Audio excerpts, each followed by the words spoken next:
In this video, guys, I'm going to look at what is buy the rumour, sell the fact, and let's dig into it a little bit in terms of what the other side is thinking. There's a bit of gaming theory here.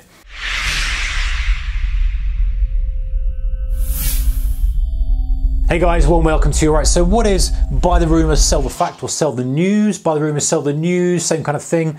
What is it? And let's dig in a little bit and work out the mindset of how it works and also how we can use this to our advantage and what circumstances it kind of works and what circumstances it doesn't. All right, so let's define it first. So buy the rumour, sell the fact is really the whole idea that you should buy the rumour of good news. So rumour of good news is potentially going to revalue that stock or that market higher. And again, flip on its head if you want for going short, but let's use it long for now. You're thinking, hey, this is good news and it's good for this asset, good for the underlying valuation of this asset.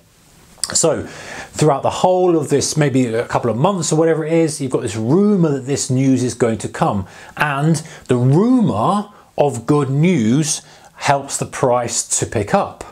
And then when the news comes out, the whole phrase here of sell the fact is that that's when you should sell it. So why is that the case and what does it actually mean? So really, if you look at a lot of things like this, the case is that very often price will lift up on the rumor, and then once the news has come out, that is the high, and the market tends to fall off on that. Not always, and let's look at some different scenarios in a moment, but that's the whole reason this phrase has come out, is that you should trade in line with the rumor, but once the fact is out there and the news is there for everyone to see, that's the time to sell.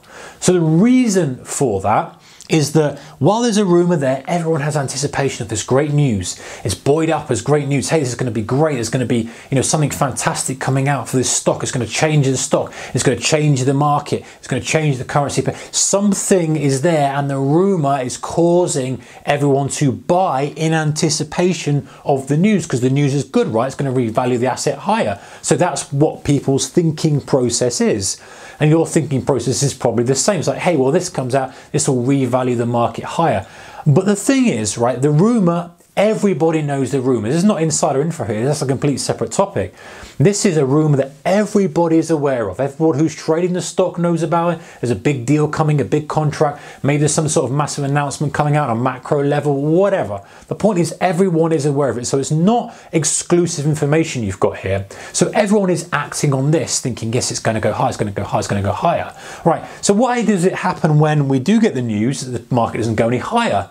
Well, because it's already priced in. Now, the scenarios where it often will go higher is when it's something significant, like, for example, a takeover bid, and it's excessively high, and that then is a definite price of that because someone's buying that company for X pound a share, X dollars per share. That's significant, that's going to go up. But if it's something, so that's a kind of different scenario. But if it's something that's good news, let's say a company winning a contract, or let's say it's some sort of macro event for a country that's fixed something or suddenly got cleared out a deal or something significant. You can kind of work your imagination really of what's significant. The point is, at that point in time, who's left to buy? There are a few people left to buy, sure, and there might well be some buying, and very often you see a bit of a spike. And very often you see that then start to drift off and drift off. Not always. This is kind of, we're taking this as a generalization. Of course, there's going to be some exceptions to the rule. But the reason is because everybody who's been watching that has been waiting for that. And then when it comes out, all the buyers are already in. There's going to be some more coming in. But then what happens? Like, who else is buying? Everyone who's already watching it is already in. Everyone who's seen it is now already in. For stock to go up or for an asset to go up, you have to have buyers to become more aggressive and start taking offers.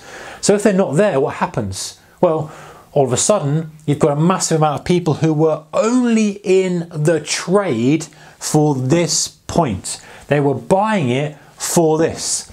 Now they see this. Everybody as a collective goes, I was in this for this and the market now hasn't spiked. What do I do?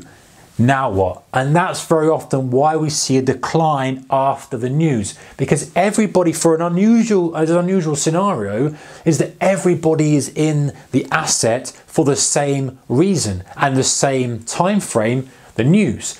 Most of the time we're trading asset. We've got some day traders in there, we've got some hedge fund managers in there, we've got some mutual funds, we've got a massive array of people getting involved in it.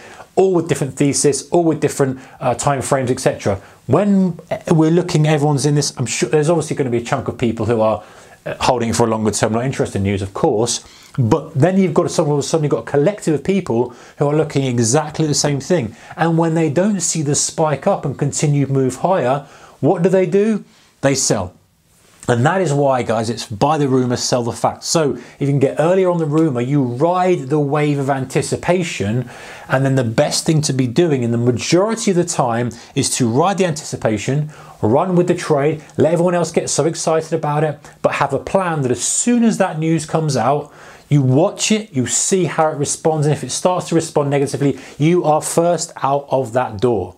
Because otherwise it starts to get, obviously it depends on the market. Some of these less liquid stocks, that thing just completely dies. But some of the thicker stuff, you've got plenty of time, of course.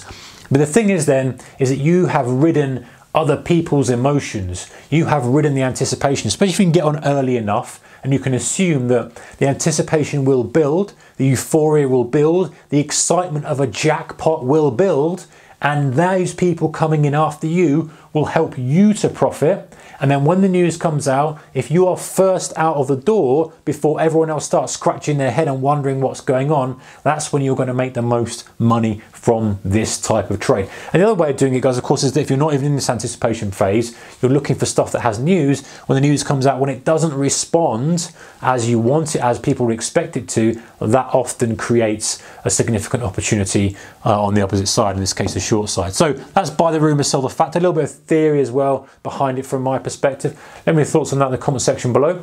And of course, don't forget to check out the channel sponsors. I'll link to them in the description below. And while you're down there, if you like it, a thumbs up is appreciated. Take care, guys. Bye-bye.